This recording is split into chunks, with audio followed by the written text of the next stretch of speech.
Hey guys, I went to the UK Games Expo a couple of weeks ago, had an amazing time, probably my best convention experience yet, and I wanted to talk about my favourite bits of the convention, so this is my top 10 highlights. I'm going to do my haul at the end, the games that I picked up, and if there's any games that you're interested in that I talked about, I put links in the description to where you can buy them or find out more. Let's get to the list. And number 10 is playing This War of Mine. This is a game I played on Thursday night with Efka from No Pun Included, and it's the theme that I'm really interested in here. It's set in this dark adult world of surviving the horrors of a war. So you're not fighting a war, you're surviving, you're getting food, you're having to build heaters, you're going and scavenging. It comes with this thick storybook where you're having to make decisions, things happen and you have encounters, and I really loved that aspect of it. It felt really thematic. We just had some really interesting moments where you're reading from this book and experiencing stuff that you would just never get in any other game. I'm not fully convinced by the game itself. You don't get any resolution until you've played the game for something like 7 hours or more.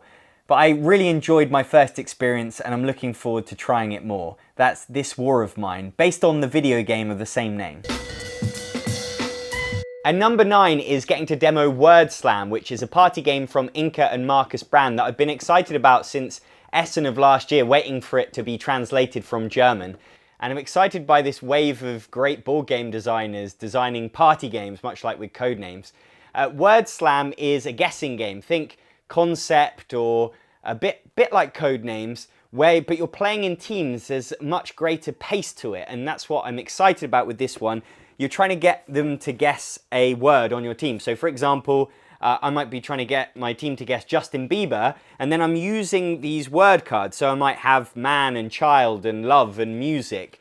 I'm trying to get them to guess it. They're shouting out answers. The other team are also working on exactly the same word, and their clue giver has also got the identical big deck of words. So it's how they choose to use those words differently to try and get to the same clue, and whichever team gets there first wins. So it feels like Concept and Codenames, but it just feels a bit pacier and a bit more competitive, and that's what I'm excited about. So really looking forward to playing Word Slam with a big group. And number 8 is demoing Werewords at the Bezier Games booth. Werewords is a game that's very similar to Insider, a game that I picked up at Essen last year. And Insider is basically 20 questions with a hidden role element. Everyone's trying to guess a specific word, but one player secretly knows that word and is trying to guide everyone else by asking questions in a certain way, but without giving themselves away. Werewords takes that idea and advances it even further. One person knows the word and is trying to get everyone to guess it, but one person is the werewolf. They also know the word, but is trying to get everyone to not guess it. And then at the end, you have to accuse someone of being the werewolf. What's even more interesting with Werewords is that the person who knows the word, who's answering the questions, can also be the werewolf. And they can lie. They can answer a question incorrectly, and they might get caught, of course, at the end when everyone else find out what the word is, and they realize that that person completely answered the question incorrectly. But it makes it a bit more interesting in this game because you don't answer the questions out loud by saying yes or no. You have tokens that say yes or no, so it's a tiny bit easier for players to bluff. It just was great fun. We only played it twice, but I really enjoyed it and I can't wait for it to come out properly. That's Werewords. And number 7 is getting to play Flatline for the first time. Flatline is from designer Kane Klenko, who designed Cova and Fuse. And it's very similar to Fuse in that it's a real-time cooperative game with a bunch of dice where you're trying to place them all in rushing, you're discussing with everyone and not getting everything done ultimately, and generally losing. Flatline is a more advanced brother to Fuse. It has a medical theme which isn't really there. You're trying to save lives, but you don't even get to see any bodies. It's really just placing dice. But it's really frantic. You play in 1-minute bursts, where you're shouting at each other, trying to work out how best to use your dice, and then you lose. We actually got taught it by Tom Vassell from the Dice Tower, so thanks Tom for teaching us, and it's just a lot of fun. I was exhausted at the time. It was on the Friday night, so I wasn't in the best place to be playing a real-time co-op game, but still had a blast, and I've played it a bunch since. That's Flatline. And number 6 is getting to hang out and play games with fellow YouTubers and other people in the board game world. On Thursday night, I played When I Dream with Efka and Elaine from No Pun Included and Gil Hover, the networks designer, and just had a great time. It's one of my favourite party games of all time. If you haven't seen me review When I Dream, then search it. It's on my channel somewhere. It's just a brilliant, brilliant game. You play with a blindfold and you're trying to get someone to guess, but some people are throwing them off. It's just absolutely brilliant. Works great at convention as well. So everyone really, really loved that game. Also, by complete chance, got to play The Godfather with Shut Up and Sit Down. I was walking down a corridor in the convention hall and they were going in the opposite direction and they just had a space in the game. So I got to meet Pip and Matt for the first time, which was great. Tom Vassell from the Dice Tower invited me to be a team captain in their Wits and Wages game. And that was a lot of fun playing up against Z and Sam and the guys from the Game Pit. We were trying to guess the biggest fictional dragons at one point, which I had no idea. And then the top 10 films that Jeremy Irons has been in, which I think we were worse than the Americans on that one. What I love about the convention is just getting to, you feel like you're a part of something and you get to see all these people that you only see on the internet. And I make all these videos on my own at home. It can be a bit isolating. So when you get to interact with all these people and talk passionately about games with people that aren't going to make a weird face at you when you do, it feels great, and that's one of the best things about a convention for me. At number 5, I've grouped together 2 games, Dark Moon and Exit the Game. Last year I went to the UK Games Expo for the first time and I was on my own, but I made a couple of friends in 2 guys called Vic and Sam. We had a great time last year playing Dark Moon, which I think is a really great convention game because you're tired from walking the halls all day. You don't want something that's going to burn your brain too much. And Dark Moon is all just about the interaction. It's about either lying to your friends or working out who's lying to you. And it's really great for getting to know people and interacting. So we had a blast last year, so we made sure that we played it again this year and had an even better game. If you don't know it, I've actually reviewed it on the channel. Go and check that out. But it's a Battlestar Galactica light game where you're playing in about an hour and a half. You've got some hidden traitors and they're trying to sabotage your moon station. If you're a good guy, you're trying to work out who the saboteurs are. And we had a really, really fun, tense experience where I thought I knew who the bad guys were. We were so close to winning and then they managed to flip it in their favor right at the last minute. Really, really great ending to that. Exit the Game is one of these escape room games. I'd already played The Abandoned Cabin, and at the convention we played The Secret Lab. If you played Unlock, similar to that. I actually prefer Exit the Game. The puzzle's a little bit more interesting and I like the way that you interact with the pieces.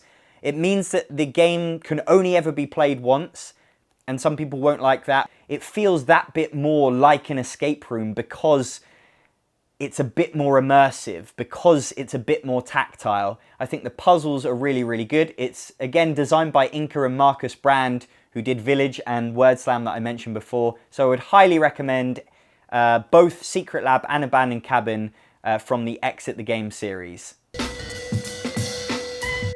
And number 4 is demoing Kitchen Rush. This is a real-time cooperative game about running a restaurant that's on Kickstarter at the moment. I actually got to demo this with Quinns and Pip from Shut Up and Sit Down. We had a blast. It's this hectic, chaotic thing where you've got your workers are sand timers, so you place them onto different parts of the restaurant to complete an action, but you can't move them again until their sand has run through the timer. And so you're getting in each other's way, especially in a 4-player game, knocking over other people's sand timers, and you're trying to do all these thematic things like go to the oven to cook the food, get food from storage, buy more food to put into storage, take the food to the waiter. And there's this sense of trying to get a lot done. You're trying to serve all these meals, but if you take on too much and you don't complete meals by the end of the round, you're going to get punished with minus points. I really, really like the game. I feel like it could be one of my favorite real-time co-op games. There's plenty going on, but it's not too complicated with rules up front. There's events you can add in to make it harder, and it all just feels really thematic with a theme that I really, really enjoy. So I'm looking forward to Kitchen Rush coming out properly.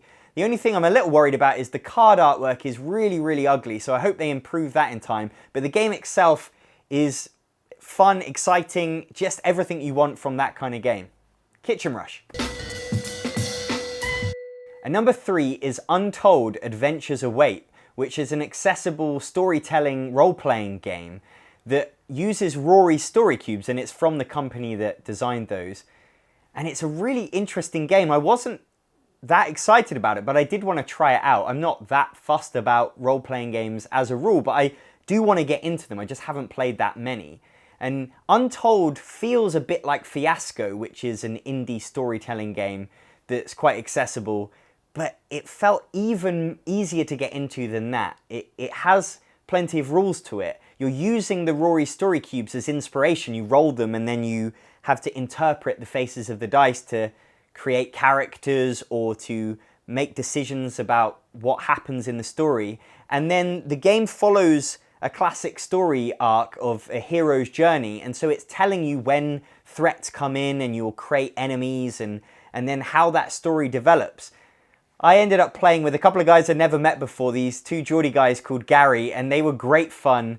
We created this ridiculous world of a futuristic board game convention set in New Birmingham, where this evil board game designer called Alexandra Handy, who was basically the English version of Alexander Pfister, and she was arming old people with walking sticks that were hidden sniper rifles to kill other rival board game designers. I mean, it was ridiculous, but I was just laughing the whole time. And that's what's great about this game, is it just creates, it's a template to create the story that you want.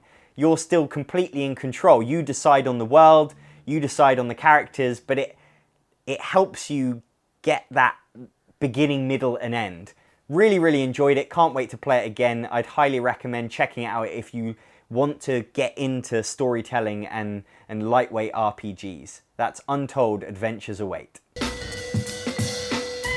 And number 2 is playing Artemis Starship Bridge Simulator.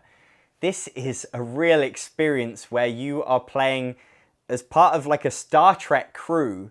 You're in this darkened room, each of you has a console, and you take control of a different part of a ship. It's a video game, effectively, but you're all playing against this AI. So I played the first hour as Helm. I had this aircraft joystick and I was controlling the ship's movement. Other people were weapons and communications and science and engineering, and one person is the captain walking around barking orders at all of you. And what I love about it is the atmosphere. There's disco lights when you go into warp speed. The guys that have set it up, they're just hobbyists, but they've created this incredible experience, and the console lights up your face, you're shouting at each other, and everything you say sounds like you're on the bridge of Star Trek or Battlestar Galactica. Once we're in the 500, then we can request a dock. There we go. We're getting pulled into the tractor beam now. Okay, I'd like to... Ship's 3K away. Roger that, I got... And it's such a team experience, having to coordinate with each other. You can't do everything on your own. You have to get information from all the other stations. That scans. Yeah, okay, we're going to get an EMP and a nuke in there. Okay, loading EMP, powder tubes. Scans are now... We played it for 2 hours. I played the Helm first. I was driving the ship around, ended up crashing it into a couple of mines. That is a mine, is that mine? Yeah. Helm, please engage reason. Reason, engage. And then the second time I was weapons, loading nukes into tubes. Gil Hover was our captain the second time around, and he'd played it a bunch of times before, and he was amazing. He knew exactly what to do. He was completely in charge. And so I felt like I was really in a safe pair of hands, and I was just doing everything he said. The game itself, you don't make that many decisions, so it is very much a cooperative game. And for me, it's the experience. But I could totally imagine wanting to play this a lot. I feel like it could become, if people put the effort into it, it could be like an escape room experience that you do as like a team building exercise. I absolutely can't wait to play it again at the UK Games Expo. It was easily the best game that I played all weekend, and it wasn't even a board game. And number 1 is meeting you guys, meeting the Actualol viewers that came and said hi, came and got their Timmy Badge. I had so much fun chatting to you all about your favourite board games, the games that got you into board gaming. Some of you had only been playing board games for 6 months or a year, and you're already at your first convention. I was blown away by that. And what I was really blown away by was the families that came and said hi. Kids that were into Timmy and really excited to get their Timmy badge. That was really exciting for me. I make these videos in this flat on my own, and it makes it so much better to get out there and meet people that enjoy the videos, that give me the positive feedback. That is why I make these videos. I can't wait to chat to you all again at next year's Expo or at Essen in October. Thank you so much for watching. That's the best thing about the UK Games Expo for me. Okay, this is my UK Games Expo 2017 haul. I've got my suitcase, I've got my bag of games, and starting with the bag, this is from Geekmod, Polish company, and this is a padded board game bag. Fits about 5 big Ticket to Ride board games, got a little pocket here, it's got a strap. So this was really great to bring my games back in, and I'm going to be taking my games to board game night in this from now on. Starting with Fast Food Fear. This is a real-time cooperative card game. You're trying to feed monsters fast food. One monster is called Gracie, and she wants burgers and fries and pizza, something like that. Everyone's trying to get the cards in the right player's hand. You're having to trade cards, but you're playing against the sand timer. It's really fast-paced. It's fun. I like it. I feel like it could use a little bit more difficulty. Like, I would like to see some event cards that change things up, maybe stop you from communicating, but it's got some really cute artwork. It's a cool little card game.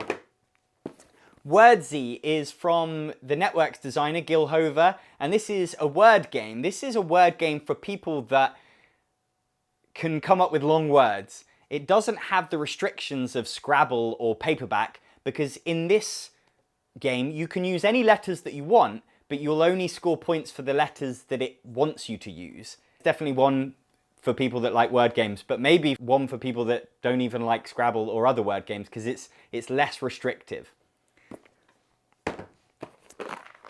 Secrets is a new bluffing game from Bruno Faiduti and Eric Lang, the team that did HMS Dolores last year.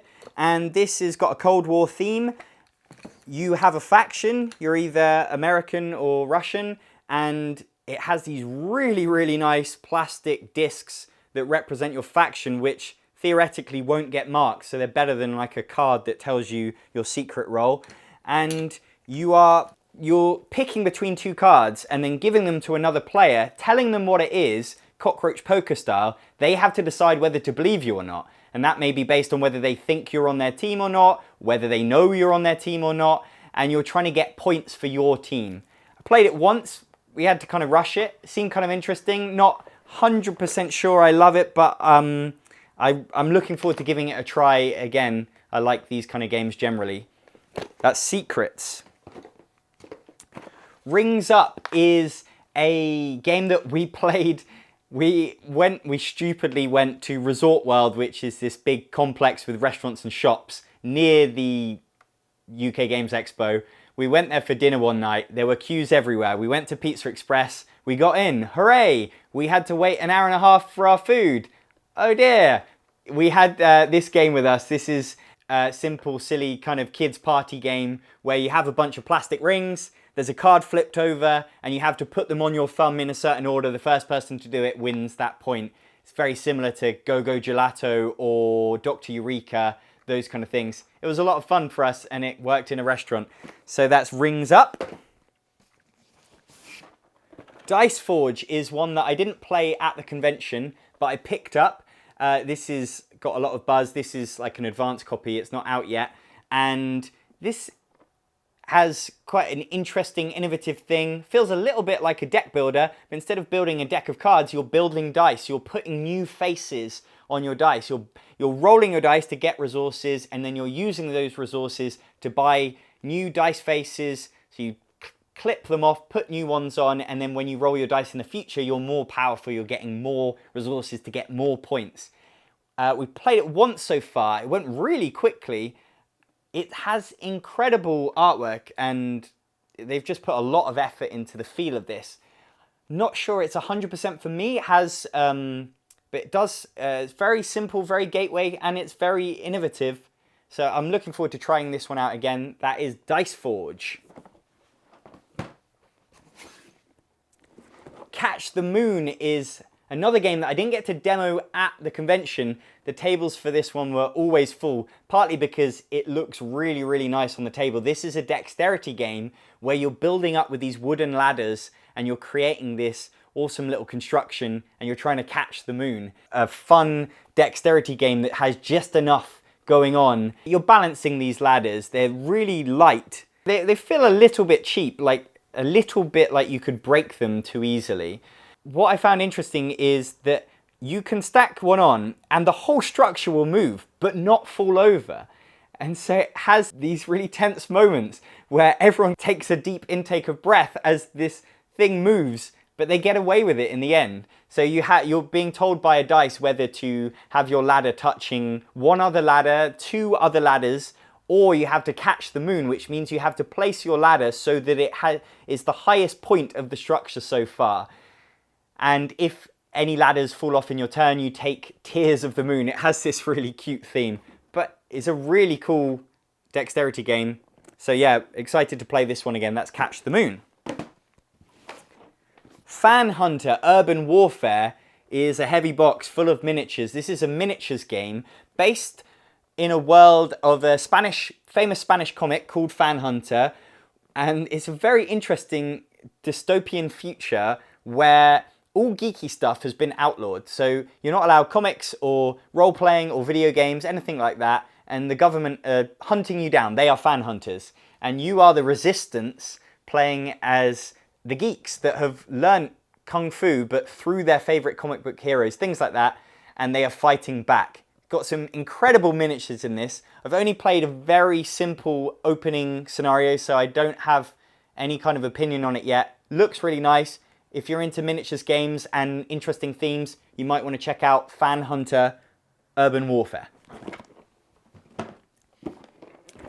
Rush and Bash is basically Mario Kart, the board game. And it's got that family, it's bright, it's got a lovely vibe to it. And it's a racing game. You're throwing weapons at each other. You're going across obstacles. It has some 3D components. There's a bridge where if too many cars are on the bridge at the same time, you roll a dice, you might fall through. There's a volcano where if you drive onto certain spots, you might get attacked by lava. So you've got health, you've got special power-ups, but it's all card-based. There's no dice rolling for movement. You're picking cards, and players in last place, they get slightly stronger cards than the players in first place, so there's a balance to it. I'm not hugely into racing games. I haven't found one that I really like. I really enjoy this one because it's a lot more about the interaction between the players and you're creating these funny moments. And there's a lot of obstacles you can add into the game. It's very simple, very family friendly. That's Rush and Bash. And then I also got Rush and Bash Winter Is Now, which is the first expansion to it, adds in wintry obstacles, and also you can take it up to 6 to 8 players. So the original one goes from 2 to 6, which is a great count. The more, the better, because there's more chaos. And this you can play with up to 8 players. So that's it for the bag. On to the suitcase. Up first, this is a generic cardboard box that has the prototype to Untold that I talked about earlier in the highlights. And yeah, super excited to play more of this with the Rorys story cubes. Speaking of which, because I had such a great time with Untold, it comes with a base Rorys story cube set. I picked up some other story cube sets so that I will just get more variety out of playing Untold Adventures Await. So this is the Voyages set and the Actions, and this is the upcoming Fantasia set, which is actually a combination of some of their smaller sets. Other companies should take note from this is just the graphic design on this box, and it's got the awesome magnetic clasp. This has just got, I don't know, I love the production value of those boxes. I have a slightly sorry addiction to Geekboxes, and these were being sold for slightly cheaper than you can get online. These are from DV Giocchi, Italian company, and they are plastic boxes to keep your board game components in. And I have already got far too many of them, but I just find them really, really useful to store their much easier to deal with than plastic baggies. And then you can take the lid off and it's on the table, so it's useful for setting up the game as well. You don't have to pour it all out onto the table or use some other container to keep your pieces in for that game. So really, really like those, and I have got lots of those that I picked up. I was a press person for the first time. Last year I went as a tourist, this time I went as press, and I got to see the press preview where everyone had their games laid out. And there was a few games that I wanted to talk about, but I'm going to get to that at the end. Let's carry on with the haul. Vudu is also from the same company as Russian Bash. This is Red Glove, Italian company. And this I haven't played yet. This is a silly party game where you're rolling dice and you're getting curses. So there are things like you have to stand on one leg, stuff like that. It may be a little too much. I like it when some games involve those kind of... what are we calling them? We would call them let's say curses, but in Escape, where you have to only use one hand or you can't talk to your other players. I like that in some games. Let's see if I like it in Vudu. This was impossible to get home. This is the Concept Playmat. So Concept is one of my favorite party games. It is in my top 10 games to play at Christmas, and this is a massive playmat that just makes the board a lot bigger, because maybe the one problem with Concept is that it can be hard for lots of players to see the board easily. This just makes the board a lot bigger, so it's easier for people to get your clues, and I really enjoy that game. I've been waiting to pick this one up for ages, but I'd never seen it. It'd been out of stock everywhere. Kakerlakentanz, I believe, means Cockroach Dance. This is part of a series of games that I really love. You got Cockroach Poker, Cheating Moth, Cockroach Soup, all of those kind of games. And recently picked up Dodolido and Tarantella Tango. These are from Dry Magiaspieler and Jacques Zemet, who I found out is a designer from Luxembourg, so that's cool.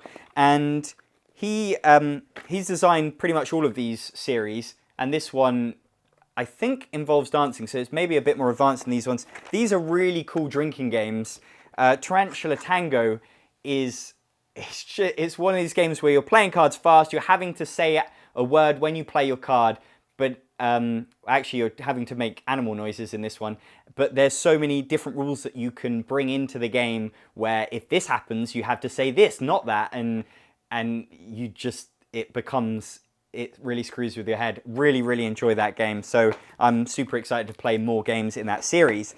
And along the same lines is Asslus Shmuel, which is something to do with a woodlouse. I forget what the woodlouse is like. I don't think it's cheating.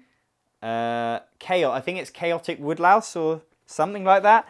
And then Sarge Ships, which is to do with coffins. So slightly darker theme from what are generally kind of kids games. But super excited to play those. Haven't tried any of those yet. Oh, wow, I just spilled out all the cards. To this game, this is Attribute. This was the only game that I picked up in the Bring and Buy, which is where you go and buy secondhand games. It was £4. I had heard that it's an old school party game. My friend Josh really, really liked it. He was raving about it, so I wanted to pick it up, and it's only £4. Haven't played that yet. Dungeon Raiders is a slightly older game that I think has been re-released. This is from Phil Walker Harding, who designed Sushi Go and Imhotep and a bunch of other things. And this is quite a simple card game where you are playing competitively. You're going into a dungeon to raid it. It's got some pretty dated artwork. That's the only downside of it. But it was quick to play, very interactive. There's lots of flipping over cards and being like, why did you play that? Or why didn't I play something better? That kind of thing. And I like those kind of games. So that's Dungeon Raiders. This is some more story cubes that I managed to get as bargain on one of the stands. So these are just like little sets because I'm super excited about Untold. This is FitzIt. This was another game that we played in the restaurant when we were waiting for our food.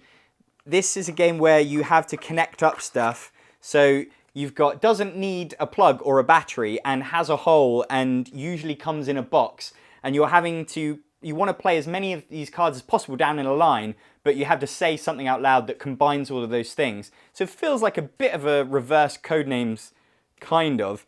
Yeah, that was quite cool. Cool little party game. Revealations is a game that we played very briefly that was quite a, very simple, felt like a classic family game, like almost like Trivial Pursuit, where it's a trivia game. You have titles of songs and films and TV shows, and you're starting off with the acronym, and you're having to guess what the words are, and you're revealing slowly a letter at a time. It's surprisingly hard, but it's one for people that like trivia, and it's just kind of a new twist on that kind of thing, and that was cool. It's not out yet. I think it's going to be on Kickstarter, but that's Revealations. I'm going to be stopping selling the Timmy t-shirts in the next couple of days, so this is your last chance, possibly ever, to buy a Timmy Actualol t-shirt, the ones that I was wearing at the Games Expo. So head over to actualol.com/shop if you would like to buy one. I'm going to close orders, and then I'm going to be getting the order done and sent out as soon as possible. So yeah, I may never sell them again, so this is your chance. Also, I'd like to announce I'm very excited to be launching a Patreon in the next month or two. Some of you guys have been asking for a way to support the channel. I really appreciate that.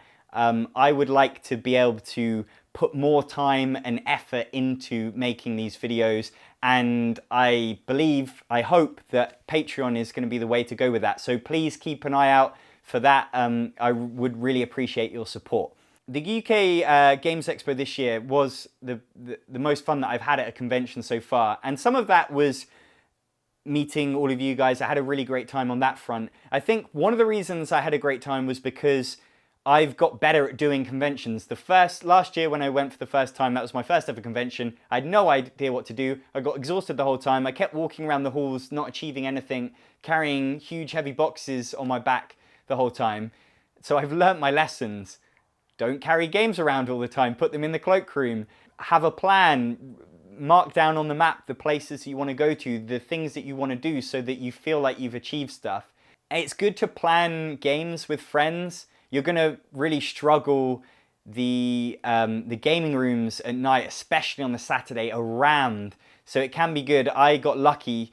I had some friends that wanted to game pretty much the whole day, so they had kind of kept tables for us to play at. So I was able to just turn up. If you're looking for a table after the hall closes, you're going to really struggle on the Saturday. And that's a shame. I wish they could open up more rooms for us. That's definitely a downside to the expo.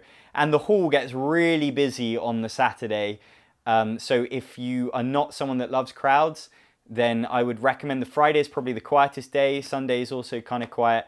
But it's still really busy. It isn't going to be necessarily easy to demo all the hot games. You might have to wait for a bit, but I found it wasn't too bad. If you're willing to, if you know what you want to see, you know what you want to demo, maybe if you get there at the quieter times, go straight for a booth as soon as it opens, for example, then you're probably going to get time to demo. So those are just some of the things I've learned, but I had an amazing time, and I can't wait to go back next year. One of the things I love about the expo, and I guess really any convention, but Spiel in Essen is different because you don't have that evening experience. You can play at the hotel that you're staying at, or you go to someone else's hotel, but it doesn't have that big encompassing thing where everyone that was at the halls are now in the gaming rooms, and that's what the expo has. And what it brings with is just this incredible atmosphere. Everyone's so excited, everyone's chatting with each other, you're just meeting people, you're sharing tables with people and having conversations. And it's just great to be surrounded by people that are as passionate about games as you are, and sharing recommendations, games that you've demoed or they've demoed that day, and you talk about that kind of stuff. So I really enjoy that aspect of the UK Games Expo. That was my UK Games Expo highlights and haul.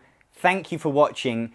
Guys, it's my birthday on Saturday. Can I ask for an early birthday present? Take one of my videos, whether it's your favorite one or one that you think would be suited to a friend, and send it to them. Whether it's somebody that's already obsessed with board games, or whether it's someone that should get into couples games or some of the lighter games that I cover. I really would appreciate you sharing my videos and spreading the word of Actualol.